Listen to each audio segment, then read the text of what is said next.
اللہ ہی اللہ کیا کرو، دکھ نہ کسی کو دیا کرو، جو دنیا کا مالک ہے نام اسی کا لیا کرو۔ السلام علیکم ورحمۃ اللہ وبرکاتہ۔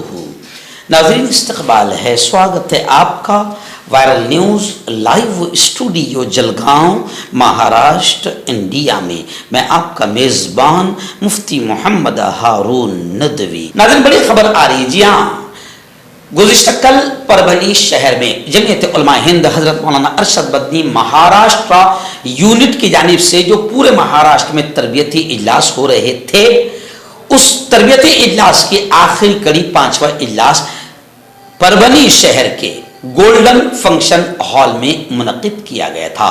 دوپہر میں بعد نماز ظہر تا عصر 2 سے 3 گھنٹے کی تربیتی نشست تھی، جس میں مراٹھواڑہ کے تمام ضلعوں کے ذمہ داران اور اراکین جمعیت جمع ہوئے۔ اس موقع پر مولانا حلیم اللہ صاحب قاسمی، دہلی سے آئے جمعیت علماء ہند کے جنرل سیکرٹری مفتی معصوم ثاقب صاحب اور تمام ہی جو ہماری بمبئی کی پوری ٹیم تھی جمعیت علماء کی، قاری یونس صاحب ہے، مفتی حفیظ اللہ صاحب ہے، اور ایسے ہی پونا سے قاری ادریس صاحب، پوری ٹیم تھی۔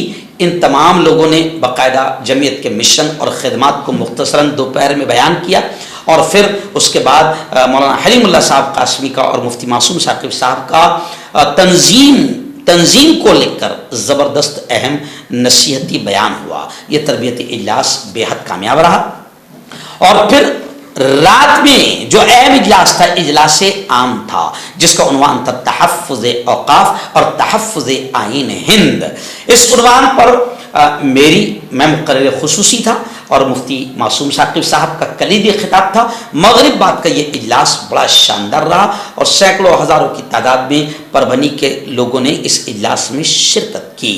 اس موقع پر میں نے کھل کر جمعیت علماء کی آزادی کے لیے کیا قربانیاں رہی ہے، ملک کو آزادی دلانے کے لیے کیا قربانیاں رہی ہے، اور کس طریقے سے اب ہمیں جمعیت کو سمجھ کر جمعیت کے کاز کو، مشن کو، کام کو آگے بڑھانا ہوگا، اس کی پوری تفصیلات بیان کی، اور اوقاف کی اہمیت اور سنویدھان کی اہمیت پر میں نے مختصر گفتگو کی۔ اس کے بعد کلیدی خطاب پھر مفتی معصوم ثاقب صاحب کا ہوا۔ انہوں نے آئین ہند کا حسن، دستور ہند کا حسن، سنویدھان ہمارا کتنا پیارا ہے، اس کو بڑے پیارے اور اچھوتے انداز میں مفتی معصوم ثاقب صاحب نے سمجھایا، اور لوگوں کو پیغام دیا کہ جمعیت کا مشن ہے کہ نفرتیں نہ پھیلے، ملک میں امن و امان، شانتی، پریم، ایکتا، سدبھاونا کا ماحول بنا رہے۔ مفتی معصوم ثاقب صاحب نے ہندو مسلمانوں کی ایکتا پر زبردست انداز میں بات کی، اور یہ اجلاس بڑا کامیاب رہا۔ اس موقع پر مولانا عیسیٰ خان صاحب کاشفی اور صدر مرتواڑہ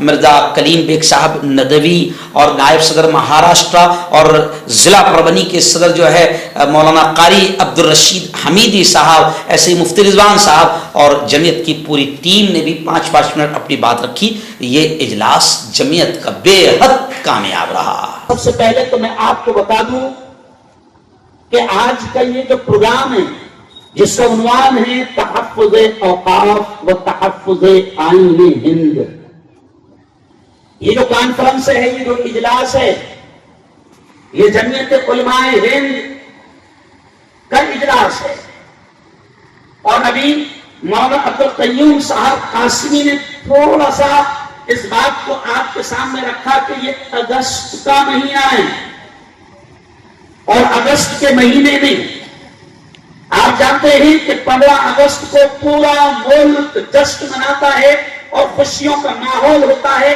آزادی کے گیت گائے جاتے ہیں، جشن منایا جاتا ہے۔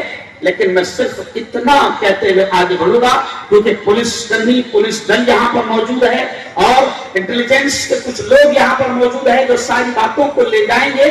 ان کو تو معلوم ہے جمعیت علماء ہند کے تعلق سے، یہ بھی جانتے ہیں، لیکن میں عام مسلمانوں کے سامنے یہ بات رکھنا چاہوں گا کہ آج ملک جو اس 15 اگست کو جشن آزادی منائے گا اور خوشی منائے گا، اور پورا ماحول خوشیوں کا بنے گا، آزادی کے گیت اور ترانے گائے جائیں گے، میں میرے بڑوں کے سامنے آج میں فخر سے کہہ سکتا ہوں کہ یہ بات بھی لوگوں کے دل و دماغ پہ جانی چاہیے کہ آزادی کا جشن جو ہم منا رہے ہیں، یہ جمعیت علماء کی بہت بڑی